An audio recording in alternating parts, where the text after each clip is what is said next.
Performance performance वाले smartphone कर लिए, फिर कैमरा सेंट्रिक आए तो वीवो का X300 अभी हमने किया था, काफी बढ़िया रिस्पांस दिया तुमने उस पे। और ओप्पो का फाइंड X9 मेरे को लोगों ने बोला भैया वो भी कवर करो, वो भी कैमरा सेंट्रिक स्मार्टफोन है। मैंने कहा क्यों नहीं, जब स्मार्टफोन करने घुसे हैं तो ढंग से करेंगे भाई साहब। अगर पहली बार देख रहे हो सब्सक्राइब करो। एंड ये जो स्मार्टफोन है ये ज्यादा कैमरा फोकस्ड है, और भी सारी चीजों के बारे में डिटेल में बात करेंगे जैसे हम हर वीडियो के अंदर करते ही हैं। एंड देखते हैं कहां अच्छा है कहां नहीं है, और क्या आपको ये लेना चाहिए नहीं लेना चाहिए। तो मैं इतने डब्बा खोलता हूं, सब्सक्राइब के लिए मैं ऑलरेडी बोल चुका हूं, फिर भी नहीं करा तो देख लो हो जाए तो यहाँ पे भाई हमारे को कुछ ऐसा बॉक्स मिल जाता है, डब्बा खोलोगे तो अंदर सीधा बोलेंगे भैया मेक योर मोमेंट। मैंने कहा अभी बना रहे। इसके अंदर हमारे को इसका कवर मिल जाता है, और नीचे आ जाएगा हमारा स्मार्टफोन, इसको भी रखते हैं साइड में। और नीचे 80 वॉट का पावर अडाप्टर, साथ में type A to type C cable. And finally ये आ जाता है हमारा स्मार्टफोन। भाई रेड कलर क्या प्यारा लग रहा है भाई।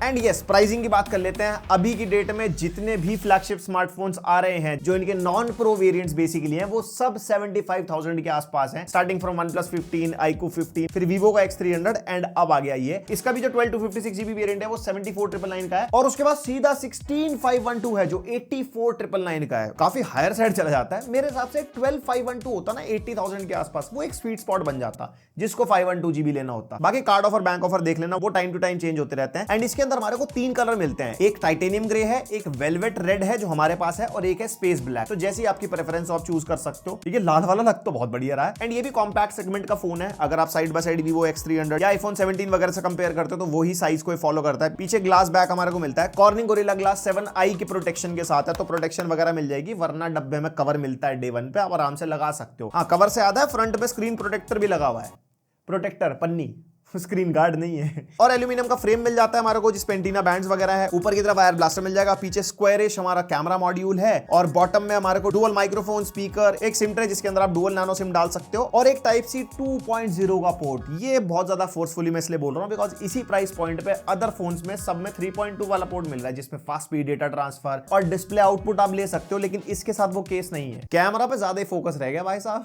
देन राइट साइड में volume button and power button मिल जाएगा, और लेफ्ट में हमारे को स्नैप की मिल जाएगी। एक्शन बटन, स्नैप की, सब अपना नाम अलग अलग रख रहे हैं, काम सेम है। यस, माइंड स्पेस इसके अंदर भी है जो आप इससे कंट्रोल कर पाओगे। एंड आप इस की को कस्टमाइज भी कर सकते हो, कुछ भी आपको एक्शन असाइन करना हो, कैमरा का, माइक का, फ्लैश लाइट, ये वो बिल्कुल एकदम OnePlus वाइब्स भाई साहब। एंड IP रेटिंग अच्छी है, IP66, 68 एंड 69 हमारे को रेटिंग मिल जाती है। और फोन का वेट 206 ग्राम्स है, तो इतना हैवी ऐसा फील नहीं होता, और काफी हैंडी है। इन हैंड फील काफी बढ़िया है। 7.99 mm इसकी थिकनेस है, और वेट मैनेजमेंट भी अच्छा है। हाथ में से पकड़ते हैं ना तो मतलब कंफर्टेबल सी रहती है ग्रिप। और ऑडियो की बात कर लेते हैं, 2 स्पीकर्स मिलते हैं, एक नीचे और एक ऊपर। जो हमारा रिसीवर है वही स्पीकर है। And speaker sound is good, अच्छी खासी लाउडनेस मिल जाती है, क्लैरिटी वगैरह भी है। डिसअपॉइंट आप नहीं होंगे मल्टीमीडिया गेमिंग अगर कुछ भी कर रहे हो। वैसे अगर साउंड सैंपल सुनना है तो सुनवा देता हूं।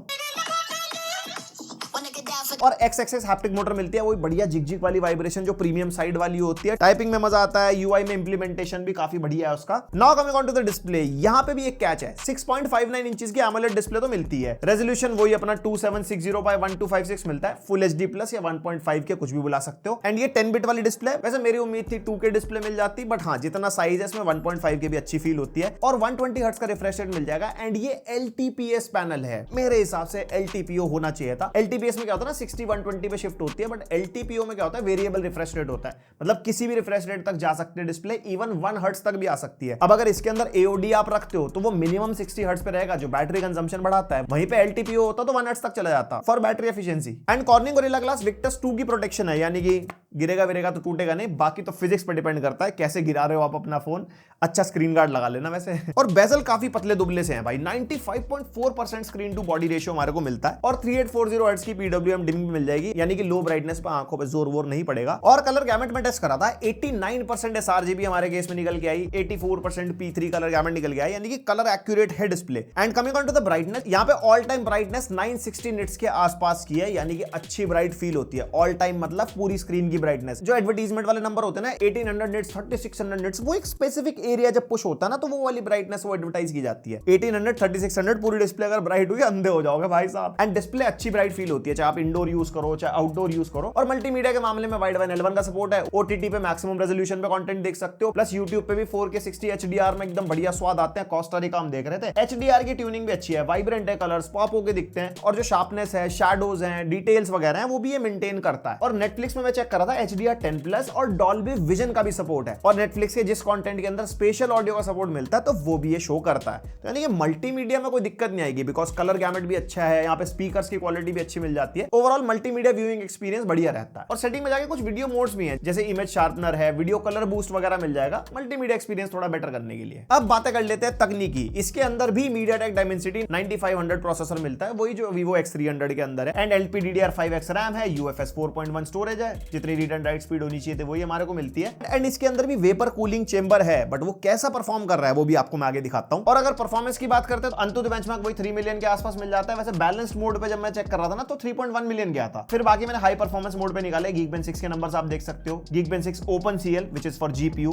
Geekbench AI वाला benchmark and wildlife extreme stress test भी हमने निकाला था, जिसके लूप स्कोर्स आप देख सकते हो। स्टेबिलिटी अगर आप देखो तो 40% के आसपास आ गई थी, और उसी के अंदर बैलेंस मोड पे निकाला तो 67% के आसपास। अब स्टेबिलिटी कम क्यों है, यानी कि CPU थ्रॉटल कर रहा है इसके सिस्टम में, बिकॉज जब हमने CPU स्ट्रेस टेस्ट किया ना हाई परफॉर्मेंस मोड पे, भाई ग्राफ देखो पूरा लाल लाल है। जो परफॉर्मेंस है 44% तक की निकाल पा रहा था। हाँ, गिप स्कोर वगैरह आप देख सकते हो अगर आपको कंपेयर करना हो किसी और फोन से, और 30 मिनट्स में भी सेम ही हाल थे। लेकिन फिर जब हमने इसको बैलेंस मोड पे किया तो ऑब्वियसली उसके अंदर कम पावर ड्रॉ होगा, तो यहाँ पे हमारा वही ग्रीन और उसके बाद येलोइश साइड आ जाता है। एंड मैक्सिमम परफॉर्मेंस हमारी 70% के आसपास चली जाती है दोनों सिनेरियोस में। तो मैं आपको यही रेकमेंड करूंगा कि आप बैलेंस्ड मोड पे फोन यूज करो, जिसके अंदर ज्यादा स्टेबल ये रह पाता है। हाई परफॉर्मेंस में थ्रॉटल करता है। एंड सेंसर्स एंड कनेक्टिविटी में 18 5G के बैंड्स हैं। हमने जियो का सिम चलाया था, हमारे एरिया में हमारे को कोई प्रॉब्लम नहीं आई। और अच्छी चीज eSIM का सपोर्ट मिल जाता है इसके अंदर, साथ में Wi-Fi 7 एंड ब्लूटूथ वर्जन 6 का सपोर्ट मिलता है। NFC का भी सपोर्ट है, टैप एंड पे वगैरह करना हो या NFC डिवाइसेस से कनेक्ट करना हो। और IR ब्लास्टर मैंने आपको बताया, जिससे आप टीवी AC वगैरह कंट्रोल कर सकते हो। और कॉलेज में प्रोजेक्टर, तो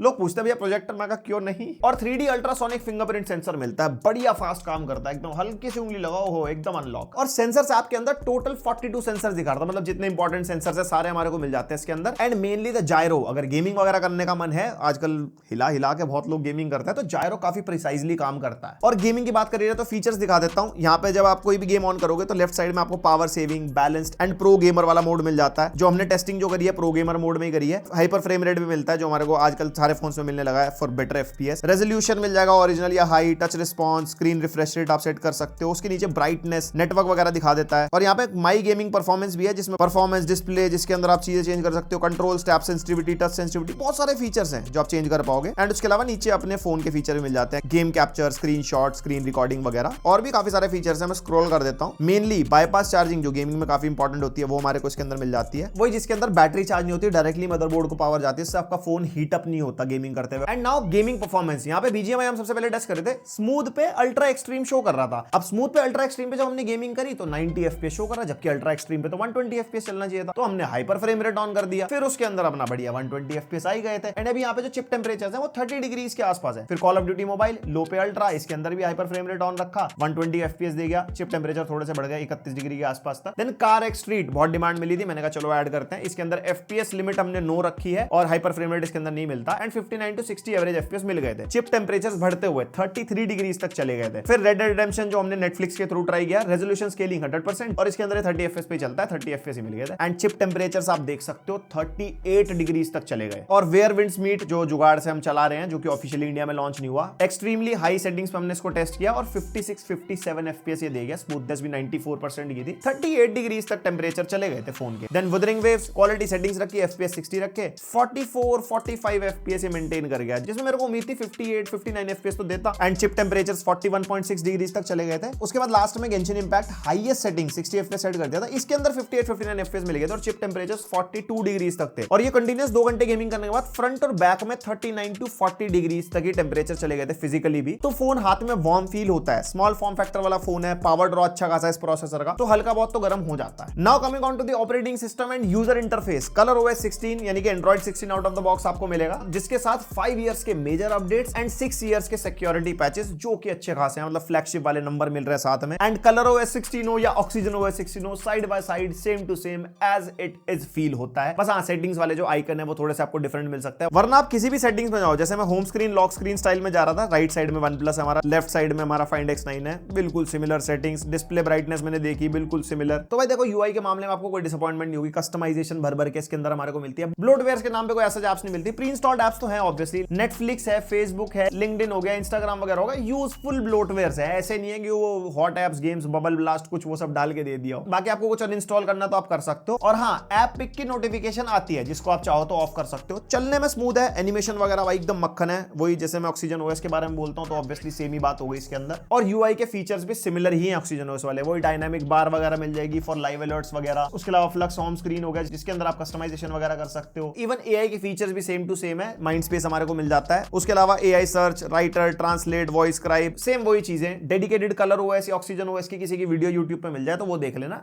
डिटेल में जानने के लिए। ओएस में आप डिसअपॉइंट नहीं होने वाले। और अब बैटरी चार्जिंग की बात कर लेते हैं। इसके साथ जो 80 वॉट का चार्जर मिलता है, उससे 25 मिनट्स में 50% तक फोन चार्ज हो जाता है। और एक सेटिंग्स में जाके भी फास्ट चार्जिंग ऑप्शन मिलता है, दोनों को हमने ऑन रखा था। और 100% होने में 1 आवर 8 मिनट्स के आसपास लगता है, तो चार्जिंग स्पीड तो अच्छी है। एंड मेजरली द बैटरी, इस छोटे से फोन के अंदर 7025 mAh की सिलिकॉन कार्बन बैटरी डाल रखी है, जबकि वीवो का X300 भी सेम साइज में आता है, उसके अंदर 6040 mAh की बैटरी है। तो भाई डिफरेंस काफी अच्छा खासा है। एंड मैं इसको यूज करके देख रहा था, बेसिक एप्स वगैरह चला ली, OTT मल्टीमीडिया वगैरह देख लिया। 7 to 8 आवर्स का स्क्रीन ऑन टाइम मिला। मेरे को ज्यादा उम्मीद थी इससे, मतलब 10-12 आवर्स का मिलता, क्योंकि 7000 mAh एक अच्छा खासा कैपेसिटी होती है। 10 आवर्स एवरेज तो एक्सपेक्ट कर रहा था मैं। और हाँ, ये 50 वॉट की वायरलेस चार्जिंग को भी सपोर्ट करता है, प्लस 10 वॉट की रिवर्स वायरलेस चार्जिंग को भी सपोर्ट करता है, अगर आपको इससे कोई और डिवाइस वगैरह चार्ज करना हो तो। एंड अगर आप इस पर लगातार गेमिंग करते हो तो 5 आवर्स के आसपास का बैकअप देता है गेमिंग पे। Now coming on to the elephant in the room, जो है इसका camera. 50 megapixel primary, 50 megapixel ultra wide और 50 मेगापिक्सल का 3x पेरिस्कोप सेंसर हमारे को मिल जाता है। और एक चौथा सेंसर भी है, which is true colour camera, जो बेसिकली कलर ट्यूनिंग वगैरह में काम आएगा, पोस्ट प्रोसेसिंग बैक एंड में काम करने वाला। उससे आपको कोई मतलब नहीं, उससे फोटो वोटो नहीं खींच सकते। और फ्रंट कैमरा सेंसर हमारे को 32 मेगापिक्सल का मिल जाता है। एंड अगर वीडियोस की बात करते हैं तो अप टू 4K 120 FPS तक आप वीडियोस से रिकॉर्ड कर पाओगे on 1x 2x and 3x। और अगर आप 4K 60 FPS करते हो ना, तब जाके इसका अल्ट्रा वाइड भी खुल जाता है, तो उसके अंदर तो 20x तक भी जा सकते हो। और 4K 120 FPS में HDR और डॉल्बी विजन का भी सपोर्ट मिलता है। और हाँ, अगर आप स्टेबलाइजेशन ऑन कर दोगे ना, तो 4K 60 FPS पे ही रिकॉर्ड कर सकते हो। और अगर आप प्रो वीडियो के अंदर जाओगे तो 4K 120 FPS में लॉग में भी आप रिकॉर्ड कर पाओगे, अगर पोस्ट में आपको कलर ग्रेडिंग वगैरह करनी हो। और उसके बाद पोर्ट्रेट वीडियो, जिसमें बैकग्राउंड ब्लर वगैरह आता है, 4K 30 FPS का सपोर्ट है। मेरे हिसाब से 4K 60 FPS का सपोर्ट होना चाहिए था, जो X300 पे हमारे को मिल जाता है। एंड फ्रंट कैमरा से अप टू 4K 60 FPS की आप रिकॉर्डिंग कर पाओगे। और अगर बैक कैमरा से वीडियो वगैरह बनाओगे ना फोन से, डे लाइट में हम रिकॉर्ड कर रहे हैं तो कुछ ऐसी क्वालिटी मिल जाती है। और स्टेबिलिटी वगैरह का आइडिया होगा, वॉकिंग शॉट है। और अगर हम फास्ट वॉक भी करते हैं तो भी कुछ ऐसी क्वालिटी हमारे को मिलती है, तो स्टेबिलिटी वगैरह बढ़िया मेंटेन कर देता है। बाकी क्वालिटी कैसी लगी आप कमेंट करके बताओ। एंड अगर फ्रंट कैमरा से वीडियो रिकॉर्ड करोगे तो कुछ ऐसी क्वालिटी मिल जाएगी। नॉर्मल वॉकिंग शॉट है, 4K 60 FPS पे हम रिकॉर्ड कर रहे हैं। माइक भी फोन का यूज हो रहा है, एंड आप बता सकते हो क्या मामला है। Hi guys. और फ्रंट से भी पोर्ट्रेट वीडियो शूट हो जाती है। 4K 30 ये भी सपोर्ट करता है। वॉकिंग शॉट है। और बैकग्राउंड में ब्लर वगैरह कैसा है वो देख लो। अगर व्लॉगिंग करते हुए चाहते नहीं बैकग्राउंड कुछ गंदा वगैरह दिखे, थोड़ा प्रोफेशनल मामला हो जाए, क्वालिटी तो कमेंट करके बतानी पड़ेगी आपको। और ये है portrait video sample, 4K 30 FPS पे रिकॉर्ड कर रहे हैं। बैकग्राउंड में ब्लर वगैरह कितना है, किस टाइप का ब्लर आपको मिल रहा है, एज डिटेक्शन वगैरह कैसी है। और काफी बढ़िया ब्लर ये बनाता है, काफी सिनेमैटिक सा लगता है अगर आपको वीडियोस वगैरह बनानी हो स्टूडियो में, आउटडोर वगैरह।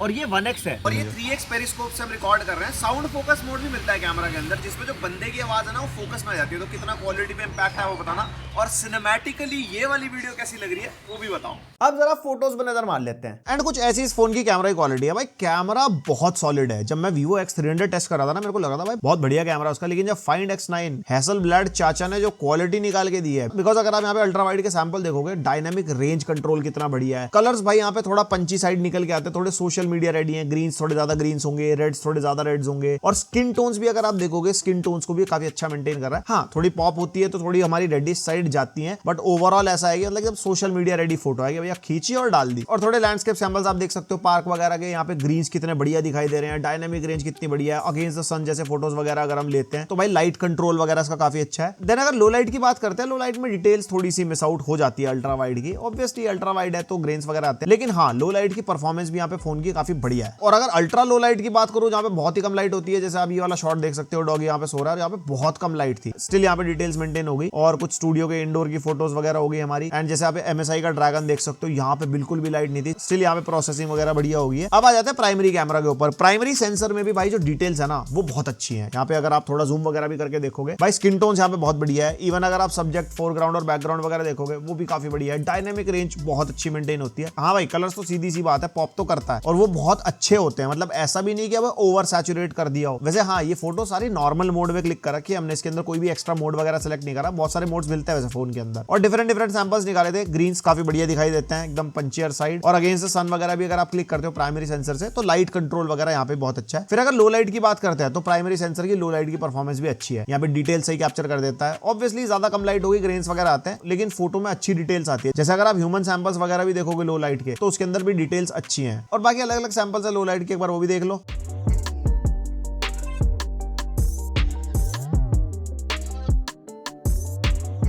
फिर आ जाते हैं 2x, जो हमारा प्राइमरी सेंसर का ही डिजिटल जूम है। एंड उसके अंदर कुछ ज्यादा डिफरेंस नहीं है, सेम ही है, बस एक क्रॉप मिल जाता है आपको थोड़ा एक्स्ट्रा, और इससे भी कुछ मल्टीपल सैंपल्स लिए थे। अगर डिफरेंट फोकल लेंथ अगर आपको चाहिए तो वो आप इससे निकाल सकते हो, बढ़िया रहती है। फिर असली जादू होता है 3x पेरिस्कोप से। यहाँ पे जो फोकल लेंथ हमारे को मिलती है, एंड एक चीज आप नोटिस करना, ये पोर्ट्रेट सैंपल्स नहीं है, और जिसमें भी ज्यादा हमारे को डेप्थ मिल रही है उसमें एक नेचुरल सा ब्लर ये हमारा सेंसर बना के दे रहा है। पोर्ट्रेट का तो गेम अलग ही है, खैर वो भी आगे दिखाता हूँ। एंड यहाँ पे भी अगर आप इसकी प्रोसेसिंग देखोगे तो अल्ट्रा वाइड और प्राइमरी सेंसर के कंपेरिजन में ना बहुत एक नेचुरल साइड फोटोज लगती है, मतलब रियल लाइफ लाइक लगती है देखने में। कलर्स वाली बात नहीं कर रहा हूँ, कलर्स की प्रोसेसिंग अभी भी वही है, यहाँ पे थोड़ा पंचियर साइड कलर्स निकल के आते हैं जो भी है। एंड इंडोर के सैंपल्स भी आप देख सकते हो जो थोड़े लो लाइट वगैरह के सैंपल हो गए, भाई डिटेल्स बहुत बढ़िया है। इवन डे लाइट में अगर फेशियल डिटेल्स वगैरह भी देखोगे ना तो काफी अच्छी निकल के आती है, और वो कुछ ब्यूटीफाई वगैरह नहीं करता, एक नेचुरल स्किन को मेंटेन करने की कोशिश करता है। फिर उसके बाद हमारे को 6x भी मिल जाता है, जो 146 mm की फोकल लेंथ है, और इससे थोड़ी अगर आपको दूर की फोटोज वगैरह खींचनी हो, ये अलग अलग लोगों को अलग अलग तरीके से टारगेट कर सकता है। मल्टीपल सैंपल्स लिए थे, एक बार नजर मार लो।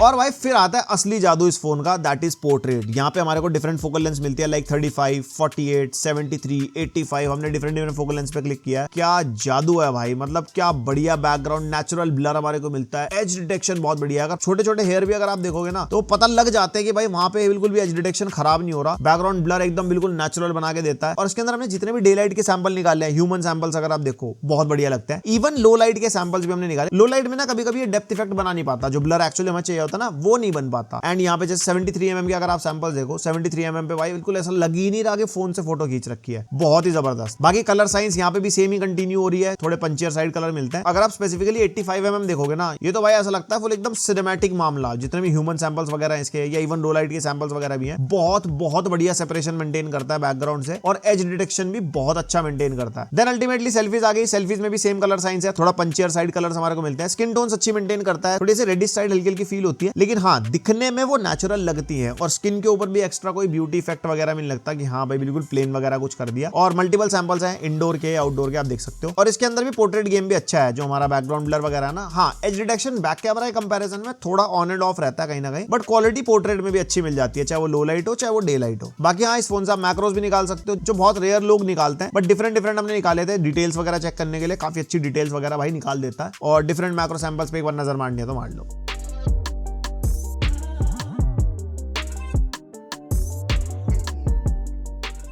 तो भाई ये था Oppo Find X9 का पूरा रिव्यू। एंड यहाँ पे काफी सही फोन निकल के आता है अगर आप एक कैमरा सेंट्रिक फोन देख रहे हो। देखो सीधी सी बात है, 75,000 के आसपास परफॉर्मेंस सेंट्रिक फोन भी है, जिसके अंदर इसके कंपैरिजन में थोड़ा सा डिसेंट कैमरा मिलता है, जैसे iQOO 15 है, OnePlus 15 है। लेकिन अगर आपकी प्रायोरिटी ही कैमरा है, उसके अलावा आप बेसिक टास्क करने वाले हो, देखो ऐसा नहीं है Dimensity 9500 कतई खत्म प्रोसेसर, आप कुछ कर ही नहीं पाओगे। गेमिंग आपने देख ली, अच्छी खासी गेमिंग भी करा देता है, बट जो Snapdragon 8 Elite Gen 5 है वो डेडिकेटेड ही परफॉर्मेंस को है। तो पहले अपना यूज केस समझो, उसके बाद अपनी बाइंग चॉइस बनाओ। बनाओ। एंड उसके अलावा फोन की बैटरी कैपेसिटी बढ़िया है, कलर OS 16 बढ़िया है, स्नैपी है, फास्ट है, एनिमेशंस वगैरह अच्छी है। उसके अलावा कैमरा की परफॉर्मेंस आपने देख ली, फोटोज पोर्ट्रेट्स वगैरह कितनी बढ़िया निकाल के देता है। हाँ, थ्रॉटलिंग वगैरह है सीपीयू के अंदर, देखते हैं फ्यूचर में वो सॉल्व होती है नहीं होती कुछ अपडेट्स वगैरह के थ्रू। बाकी अगर आप 75,000 के आसपास एक कैमरा फोन देख रहे हो तो एक आपके लिए चॉइस बन सकता है। लेकिन इसी के साथ साथ वीवो का X300 भी है, वैसे उसकी वीडियो हमने बना रखी है, आप वो देख लेना। अगर कंपैरिजन चाहते हो वीवो X300 के साथ तो मेरे को कमेंट करके बताना, जितने ज्यादा कमेंट होंगे फिर हम उतनी जल्दी कंपैरिजन लाने की कोशिश करेंगे। बाकी आपके जो भी थॉट्स है मेरे को बताओ कमेंट करके, लाइक शेयर सब्सक्राइब करो, ऐसा बढ़िया कंटेंट देखना है तो। मिलते हैं नेक्स्ट वीडियो, तक के लिए बाय।